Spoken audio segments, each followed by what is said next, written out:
सभी विद्यार्थियों को मेरा प्यार भरा नमस्कार। मैं हूँ प्राध्यापक देवेंद्र वानखेड़े और आज हम पढ़ रहे हैं हिंदी योग भारती कक्षा 12वीं की पाठ्य क्रमांक 5। इस पाठ्य क्रमांक 5 में 2 रचनाएं दी गई है, 2 कविताएं हैं जिसमें अ और आ ये 2 विभाग किए गए हैं।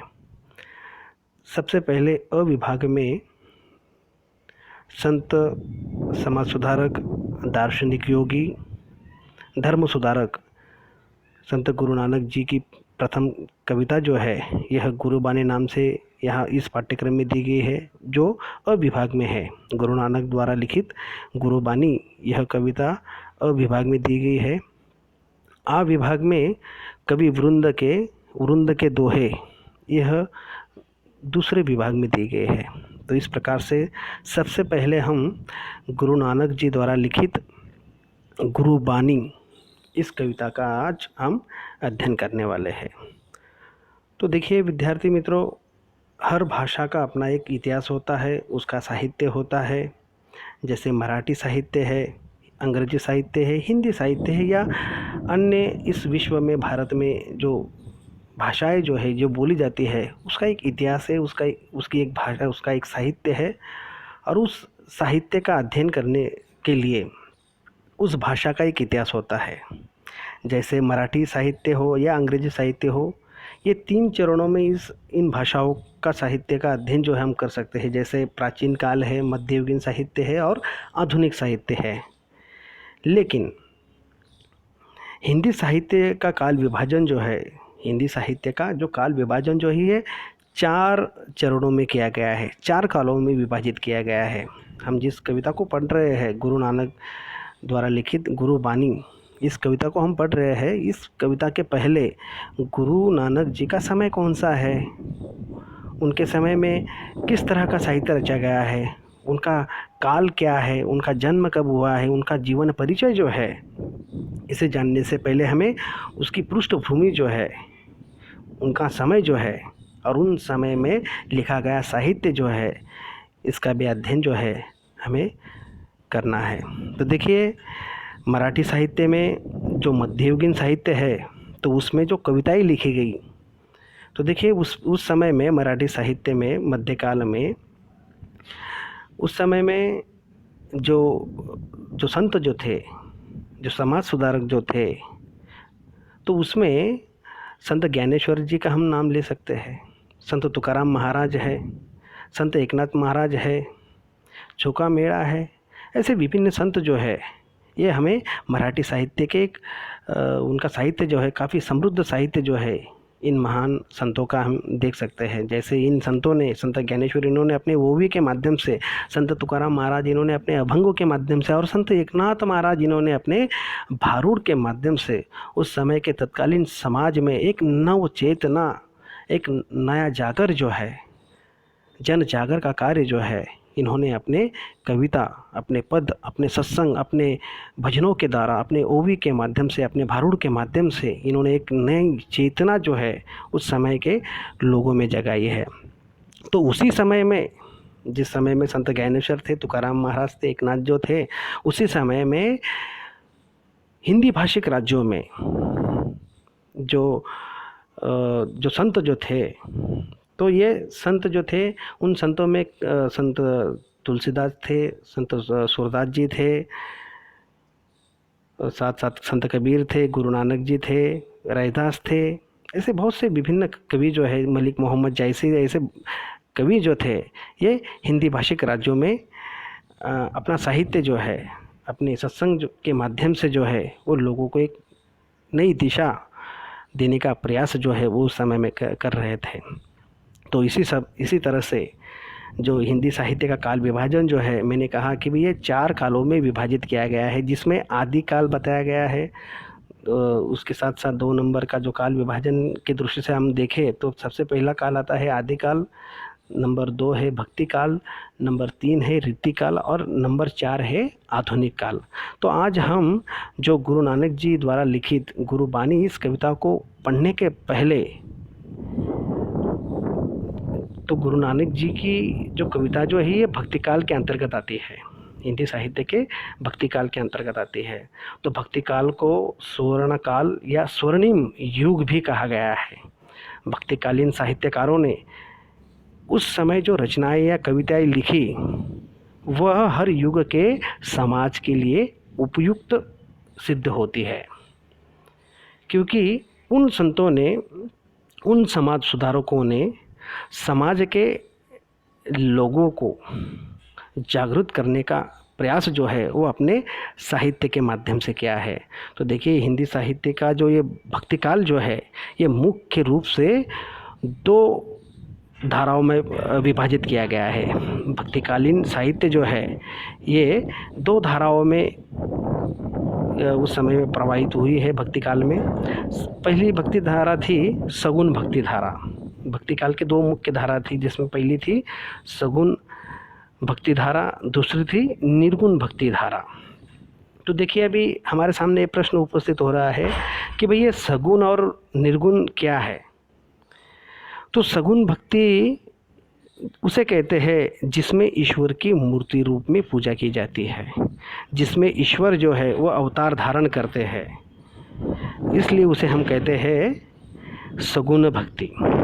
तो सगुण भक्ति में भी दो प्रवाह थे। एक भक्ति प्रवाह था राम भक्ति, उसके प्रमुख जो थे वो तुलसीदास जी थे, और दूसरी भक्ति धारा जो थी वो कृष्ण भक्ति अर्थात सूरदास जी द्वारा लिखित कृष्ण भक्ति थी, जिसमें भगवान श्री कृष्ण के बाल लीलाओं से लेकर बाल छटाओं से लेकर सारे उनके जीवन के हर पहलू को सूरदास जी ने कृष्ण भक्ति साहित्य में को हम पढ़ने से हम उनका साहित्य जो है, समग्र साहित्य जो है, कृष्ण भक्ति साहित्य जो है हम देख सकते हैं। तो इसी तरह से भक्ति काल की दूसरी धारा थी निर्गुण भक्ति धारा। तो निर्गुण भक्ति धारा भी किसे कहेंगे कि निर्गुण भक्ति धारा उसे कहते हैं जिसमें निर्गुण निराकार ईश्वर की आराधना की जाती है या भक्ति की जाती है, जिनके ईश्वर चराचर में विराजमान है। इनके ईश्वर जो है वो चराचर में विराजमान है, सृष्टि के कण कण में समाये हुए हैं। अर्थात निर्गुण धारा के कवियों ने परमात्मा जो है ईश्वर की को उन्होंने सर्वव्यापकता को स्वीकार किया है, अर्थात सर्वसमावेशकता को ये निर्गुण धारा के कवि जो है वो मानते हैं, क्योंकि ईश्वर जो है ये सभी में है। वे सर्वेश्वरवादी विचारधारा को मानने वाले ये निर्गुण भक्त धारा के ये कवि थे, जिसमें कबीर जी थे, गुरु नानक जी थे, पीपा थे, संत रैदास थे। तो ऐसे विभिन्न कवि जो है ये निर्गुण भक्ति धारा में आते हैं। तो इस निर्गुण भक्ति धारा में भी दो प्रवाह थे, एक ज्ञान मार्गी शाखा थी और दूसरी थी प्रेम मार्गी शाखा। तो ज्ञान मार्गी धारा के या ज्ञान मार्गी शाखा के जो प्रमुख जो थे वो संत कबीर थे, और इसी परंपरा में आगे गुरु नानक जी आते हैं। और दूसरी जो धारा थी वो थी प्रेम मार्गी या प्रेमाश्रय भक्ति धारा, जिसके प्रमुख थे मलिक मोहम्मद जाहिसी, जिनका लिखा हुआ साहित्य है जो है उनकी सबसे प्रसिद्ध रचना है पद्मावत, जिस पर फिल्म भी बनी हुई है। तो देखिए छात्रों, आज हम इसी निर्गुण धारा के उपासक कवि गुरु नानक जी द्वारा लिखित गुरुबानी इस कविता की पदावली का अध्ययन जो है हम करने वाले हैं। सबसे पहले हम गुरु नानक जी का जीवन परिचय को पढ़ेंगे, उनकी प्रमुख कृतियाँ कौन सी है, विधा परिचय क्या है और पाठ परिचय क्या है, ये सबसे पहले हम पढ़ेंगे।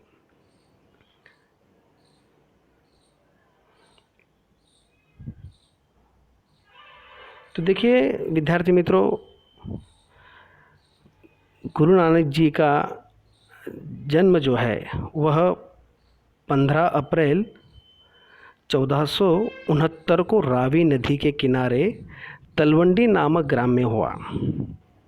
ये तलवंडी ग्राम जो है, ये गांव जो है, ये अब पाकिस्तान में है। ऐसा कहा जाता है कि तलवंडी का निर्माण जो है महाराजा रणजीत सिंह, इन्होंने इस गांव का निर्माण किया है। और यही तलवंडी का नामकरण जो है उस समय उन्होंने ननकाना साहब ये किया हुआ है। तो बचपन से ही गुरु नानक जी का झुकाव जो है वह आध्यात्मिक चिंतन और सत्संग की ओर रहा है। उनके व्यक्तित्व में दार्शनिक, योगी, गृहस्थ, धर्म सुधारक, समाज सुधारक और कवि के गुण पाए जाते हैं।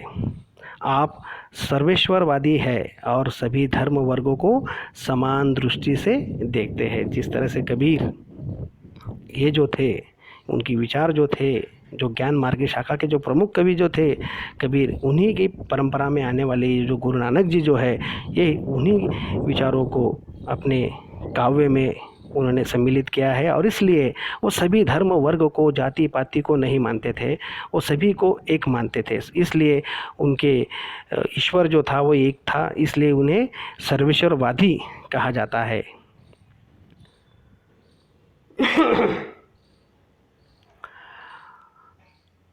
आपने विश्व बंधुत्व के विचार की पुष्टि की है। विश्व बंधुत्व की विचारों की पुष्टि जो है वो गुरु नानक जी ने उस समय में की है। अर्थात 13वीं 14वीं 15वीं शती के ये जो कवि जो है, इन्होंने उस समय में एक ऐसा विचार जो है हमारे सम्मुख प्रस्तुत किया है जो आज भी हमें, उनकी बातें जो है, उनके काव्य जो है, उनके दोहे जो है वो आज भी हमें वास्तविक लगते हैं, प्रासंगिक लगते हैं। इसलिए उनके विचारों में विश्व बंधुत्व के विचार जो है वो दिखाई देते हैं। जैसे हम मराठी में हमारे जो संत जो है उन्होंने कहा है कि जैसे स्वामी विवेकानंद जी कहते हैं कि स्वामी विवेकानंद जी ने भी इसी भाव को, विश्व बंधुत्व विचारों को की पुष्टि की है। ये विश्वचं माझे घर, तो ये विश्व जो है ये मेरा परिवार है, इस तरह वसुदेव कुटुंबकम। तो इस तरह का भाव जो है इन महान योगी सन्यासियों का, इन धर्म सुधारों का, समाज सुधारों का विचार जो है ये हमें देखने को मिलता है। उनके आपके भावुक और कोमल हृदय ने प्रकृति से एकात्म होकर जो अभिव्यक्ति की है वह अनूठी बनी पड़ी हुई है। आपकी काव्य भाषा में फारसी, मुल्तानी, पंजाबी, सिंधी, खड़ी बोली और अरबी भाषा के शब्द जो है वो समाये हुए हैं। उनकी भाषा जो है ये इन सभी भाषाओं के शब्द जो है उनकी बोली में, उनकी भाषा में आ जाते हैं, जिसमें वो इन भाषाओं के ज्ञाता भी थे। उन्हें फारसी भी आती थी, मुल्तानी भी आती थी, पंजाबी, सिंधी, खड़ी बोली और अरबी भाषा के शब्द जो है वो उनकी वाणी में, उनके काव्य में हमें देखने को मिलती है। सहज सरल भाषा द्वारा अपनी बात कहने में आप सिद्धहस्त है। और गुरु नानक जी का निधन जो है वो 1539 में हुआ है।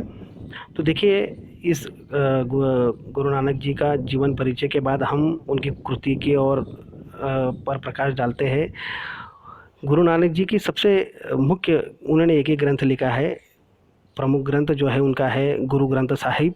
और उसी गुरु ग्रंथ साहिब से जो 5 ये जो काव्य पंक्तियाँ जो पढ़ने वाले हैं, जो 5 पद जो हम पढ़ने वाले हैं, ये भी उन्हीं गुरु ग्रंथ साहिब से ली गई है। इसलिए ये सिखों के पहले गुरु है गुरु नानक जी। सिख धर्म के संस्थापक है। जो 10 गुरु माने गए हैं, सिख के प्रमुख जो 10 गुरु माने जाते हैं उनमें ये आद्य गुरु अर्थात पहले गुरु के रूप में माने जाते हैं। सिख धर्म के संस्थापक है। और इस तरह से आगे विधा परिचय को हम देखते हैं। तो ये विधा जो है अर्थात जो काव्य जो है ये पद काव्य रचना की एक गेय शैली है। पद जो लिखा गया है ये काव्य रचना की एक गेय शैली है। इसके विकास का मूल स्रोत लोकगीतों की परंपरा ही माना जा सकता है। हिंदी पद शैली में विभिन्न छंदों का प्रयोग अनेक निश्चित रूपों में हुआ है। हिंदी साहित्य में पद शैली की 2 निश्चित परंपराएं मिलती है। हिंदी साहित्य में पद जो है ये काफ़ी महत्वपूर्ण यह शैली है। जो पद जो ये गाए जाते हैं, तुलसीदास जी ने भी जो लिखे थे वो पद थे, सूरदास जी ने भी लिखे जो पद थे, और संत गुरु नानक जी जो है इन्होंने भी लिखे हुए जो काव्य प्रकार जो है, ये काव्य शैली जो है यह पद के रूप में ही लिखे हुए हैं। और इसलिए पद शैली की दो निश्चित परंपराएं मिलती है, जिसमें एक है संतों के शब्द, जो उसमें उनकी वाणी, उनके उपदेश हमें देखने को मिलते हैं, और दूसरी है कृष्ण भक्ति की परंपराएं। तो इस तरह से ये विधा परिचय हो गया। आगे है पाठ परिचय। तो देखिए विद्यार्थी मित्रों, पाठ परिचय में प्रस्तुत दोहों तथा पदों में गुरु नानक जी ने गुरु की महिमा, कर्म की महानता, सच्ची शिक्षा आदि विषयों पर अपने विचार व्यक्त किए हैं। मनुष्य के जीवन को उदात्त और चरित्रवान बनाने में गुरु का मार्गदर्शन महत्वपूर्ण होता है। मनुष्य के उत्तम कार्य और सच्ची शिक्षा का बहुत बड़ा योगदान रहता है। गुरु द्वारा दिया जाने वाला ज्ञान ही शिष्य की सबसे बड़ी पूंजी है। संसार मनुष्य की जाति का नहीं, अपितु उसके उत्तम कर्मों का सम्मान करता है। तो इसलिए संत गुरु नानक जो है वो अपने सत्संग में, अपने प्रवचनों में वो यही बात बताते थे कि भाई कर्म ही सर्वश्रेष्ठ है। यही बात जो है वो उस समय के लोगों में, और आज भी हमें ये विचार जो है वो वास्तविक लगते हैं, प्रासंगिक लगते हैं। इसलिए वो कर्म सिद्धांतों को महत्वपूर्ण मानते थे। वो मानते थे कि मनुष्य का श्रेष्ठत्व उसके अच्छे कर्मों से सिद्ध होता है, न कि उसकी जाति अथवा वर्ग से। जात पात को नहीं मानते हैं, जाति से कोई श्रेष्ठ नहीं होता है, किसी वर्ण से वो श्रेष्ठ नहीं होता है, वो श्रेष्ठ होता है उसके अच्छे कर्म से। इसलिए गुरु नानक ने कर्मकांड और बाह्याडंबरों का घोर विरोध किया है। उस समय में जो कर्मकांड जो थे, जो मिथ्याचार जो थे, जो बाह्याडंबर जो थे, जो अंधविश्वास जो था, इसका घोर विरोध जो है उस समय में गुरु नानक जी ने किया है। और अपने पद में भी उन्होंने इस तरह की बातें जो है वो बताई है। तो देखिए अब इसके बाद हम सीधा काव्यों को हम पढ़ने जा रहे हैं। तो आप स्क्रीन पर देख रहे हैं कि पहला पद जो है इसमें दिया गया है। तो देखिए गुरु नानक जी जो थे ये सर्वेश्वरवादी थे। सभी धर्मों को वो मानते थे, सभी पंथों को वो मानते थे, सभी वर्गों को एक समान दृष्टि से वो देखते थे। जिस तरह से कबीर जी ने भी कहा है कि मैं मोको कहाँ ढूंढे रे बंदे, मैं तो तेरे पास में, ना मैं तीरथ ना मैं मूरत में, ना मैं एकांत निवास में, ना मैं मंदिर में हूँ ना मैं मस्जिद में हूँ, ना काशी कैलाश में, ना जप में ना मैं तप में, ना मैं व्रत उपवास में, ना मैं गिरजाघर में हूँ ना योग संन्यास में हूँ, ना मैं प्राण में ना मैं पिंड में, ना ही मैं ब्रह्मांड आकाश में, खोजी हो तो तुरंत ही मिलिया एक पल भर की तलाश में, कहे कबीर सुनो भय साधु सब सांसों के श्वास में। तो ये निर्गुण ईश्वर जो है, ये निराकार ईश्वर जो है, ये सभी वर्गों में, सभी धर्म में विद्यमान जो ये जो ईश्वर जो है, ये निर्गुण ईश्वर जो है, ये सभी में समाया हुआ है। अब हमारी सांसों में ये जो ईश्वर जो है ये समाया हुआ है। और इस तरह से यही भाव जो है संत गुरु नानक जी ने अपने काव्य में उन्होंने किया है। सबसे पहले जिस पंक्ति को हम पढ़ने जा रहे हैं, जिस पद को हम पढ़ने जा रहे हैं, इसमें उन्होंने गुरु की महानता को बताया है। तो गुरु की महानता जो है, महानता बताने वाले बहुत से ऐसे कवि हैं जिन्होंने अपने गुरु को ही महत्वपूर्ण माना है। संत कबीर ने कहा है कि गुरु गोविंद दोहे खड़े, काके लागू पाए, बलिहारी गुरु अपने, गुरु गोविंद दिए दुखाए। तो उस ईश्वर का साक्षात्कार करा देने वाला ये मेरा गुरु ही है। इसलिए गुरु नानक जी ने भी गुरु की विशेषता को बताते हुए सबसे पहले पद में उन्होंने कहा है, नानक गुरु न चेतनी मनि आपने सुचेत, नानक गुरु न चेतनी मनि आपने सुचेत, छूते तिल बुआड़ ज्यू सोए अंदर खेते अंदर छूटिया, कहु नानक सहु नाह, खेते अंदर छुट्टिया कहू नानक सऊ ना, फली अही फूली अही बपुड़े भी तन विच स्वाहा। तो इस पद में संत गुरु नानक जी के जो भाषा जो है, इस भाषा में इसमें मुल्तानी भी है, पंजाबी भी है, सिंधी भी है, खड़ी बोली भी है और अरबी भाषा के कुछ शब्द जो है इसमें पाए गए हैं। तो सबसे पहले हम इन शब्दों का अर्थ जो है वो हम पहले जान लेंगे। तो देखिए, इसमें गुरु नानक जी जो कविता, जो पहली पद जो है, इस पहले पद में जो शब्द जो दिए गए हैं उन शब्दों में सबसे पंक्ति है गुरु नानक की, गुरु नानक गुरु न चेतनी, चेतनी अर्थात चेतना, महसूस करना, मन, मनी अर्थात मन, आपने सुचेत, सुचेत अर्थात चतुर, जिसे हम ज्ञानी भी कह सकते हैं। अगली पंक्ति है छूते तिल, तिल अर्थात खेत में फसल के साथ अपने आप उग कर आने वाला जो पौधा जो होता है, जो फसल जो है वो तिल होती है, जिसे हम घास भी कह सकते हैं, जिसको फूल भी आते हैं लेकिन वो कुछ काम की नहीं होती है, वो ऐसे ही व्यर्थ जो है वो उग कर उन पौधे के साथ में जो वो दिखाई देती है। बुआड़ अर्थात बुआई करना, सोए अर्थात सोए हुए, खेते अंदर छुट्टिया, छुट्टिया अर्थात क्या, छूटे पड़े हैं, सौ अर्थात सौ और ना अर्थात नाथ, फली आई फूली आही, अही बपुड़े, बपुड़े अर्थात बेचारे, तन अर्थात शरीर और स्वाह का अर्थ होता है राख। तो ये जो शब्द जो है वो इसमें दिए गए हैं।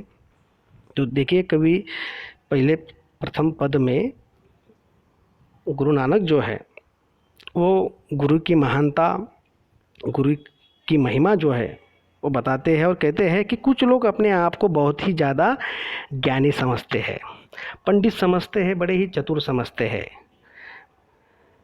सुचेत अर्थात क्या, चतुर, ज्ञानी। तो कुछ लोग जो है वो अपने आप को बड़ा ज्ञानी समझते हैं, वो गुरु के महत्व को महत्व नहीं देते हैं, वो अपने आप को गुरु से भी अधिक चतुर जो है, ज्ञानी जो है, पंडित जो है वो समझते हैं। उन्हें सब कुछ समझ में आता है ऐसा उन्हें लगता है। ये लोग ज्ञानी होने का सिर्फ दिखावा करते हैं, ये ऐसे लोग हैं। तो ऐसे लोगों से बचने की सलाह जो है वो गुरु नानक जी जो है वो बताते हैं। गुरु नानक जी कहते हैं कि छूते तिल बुआड़ जियो सुए अंदर खेत, किसान जब खेत में बुआई करता है तो उस फसल के साथ साथ उसमें तिल के पौधे भी उगकर आ जाते हैं। जो घास जो है, जो हम बुआई करते हैं, जो फसलें हम लगाते हैं, किसान भाई जो है जो खेत में जो बुआई करता है, उन फसलों के साथ साथ ऐसी घास जो है वह अनायास ही उग जाती है। तो ये घास जो है किसके प्रतीक है, उन ज्ञानी, उन चतुर, जो पंडित जो है, जो अपने आप को बहुत कुछ अच्छा मानते हैं लेकिन उसका काम जो है कुछ नहीं होता है, अर्थात उस घास का उस जगह पर उग जाना जो है ये कोई मायने नहीं रखता है, लेकिन वो खुद को काफ़ी होनहार या काफ़ी ज्ञानी जो है वो समझते हैं। तो इसलिए किसान जब खेत में बुआई करता है तो उस फसल के साथ साथ उसमें तिल के पौधे भी उगकर आ जाते हैं। अब यह तिल के पौधे दिखते तो बहुत सुंदर है, छोटे से सफ़ेद रंग के होते, उसमें फूल भी आ जाते हैं, ये दिखने में सुंदर होते हैं, लेकिन असल में यह उस फसल के लिए घातक सिद्ध होती है। वह फसलों के विकास नहीं होने देती है, बढ़ने नहीं देती है। तो ऐसे ही जो व्यक्ति अपने मन में अपने आप को बड़ा चतुर समझते हैं, सुचेत समझते हैं, बहुत ही ज्ञानी समझते हैं, लेकिन असल में वो कुछ होते नहीं है, उस तिल के पौधे के समान बाहर से ये ज्ञानी दिखाई देते हैं लेकिन अंदर से काफ़ी खोखले होते हैं, कुछ काम के नहीं होते हैं। ऐसे लोगों के लिए कवि नानक जी कहते हैं, खेते अंदर छूटिया कहू नानक सहु ना, फली अहू फूली अही बपुड़े भी तन विच स्वाहा। ऐसे लोगों को ज्ञान की प्राप्ति नहीं होती है, इनको ईश्वर की प्राप्ति भी नहीं होती है। ऐसे लोग होते हैं जो केवल दिखावा करते हैं, वह फसल के साथ जो घास, जो तिल है, जो घास अर्थात जो तिल जो है उस फसल के साथ फलती फूलती, लेकिन वह दिखती है, सुंदर दिखाई देती है, लेकिन अंदर से वो काफ़ी खोखली होती है, कुछ काम की नहीं होती है, वह उस फसल का विकास नहीं होने देती है। ठीक वैसे ही जो अज्ञानी है, विज्ञानी व्यक्ति होते हैं, वह सिर्फ ज्ञानी होने का दिखावा करते हैं। हमारे समाज में ऐसे कई लोग आसपास नज़र आते हैं, उनसे हमें सावधान रहना चाहिए। ये लोग ईश्वर प्राप्ति के मार्ग में बाधा उत्पन्न करते हैं। कुछ लोग बड़े ही अहंकारी बन जाते हैं, तो ऐसे जो ज्ञानी लोग जो है, जो अधूरी ज्ञान लेकर जो चलते हैं, तो बड़े इनके अंदर अहंकार आ जाता है, सिर्फ मैं का भाव दिखाई देता है, जिसे हम मराठी में मी पना हम कहते हैं। कुछ लोग बड़े ही अहंकारी हो जाते हैं, घमंडी हो जाते हैं, मैं का भाव जो है उसमें आ जाता है, वह सद्गुरु से बढ़ चढ़कर अपने आप को मानने लगते हैं। परिणामतः इनमें होने वाला मैं यानी अहंकार के कारण इनको ज्ञान की प्राप्ति नहीं होती है। ये स्वयं को ही ज्ञानी या बुद्धिमानी मानकर गुरु के महत्व को, उसकी महिमा को नहीं मानते हैं। ये लोग गुरु के महत्वपूर्ण न मानकर अपने आप को सर्वश्रेष्ठ समझते हैं। ऐसे लोगों की तुलना गुरु नानक जी ने तिल के पेड़ के साथ की है। तो देखिए, गुरु नानक जी ने कितने सुंदर शब्दों में यहाँ पर कितने सुंदर शब्दों में गुरु की महिमा जो है, उसका वर्णन जो है उन्होंने किया है। तो इस तरह से आज हमने गुरु नानक जी द्वारा लिखित गुरुबानी इस काव्य रचना की पहले पद का अध्ययन जो है, उनका जीवन परिचय, उनकी कृतियाँ, विधा परिचय, पाठ परिचय के साथ साथ हमने प्रथम पद का अध्ययन हमने किया है। अगली तासिका में हम फिर मिलेंगे अगले पद के साथ। तब तक सभी को धन्यवाद।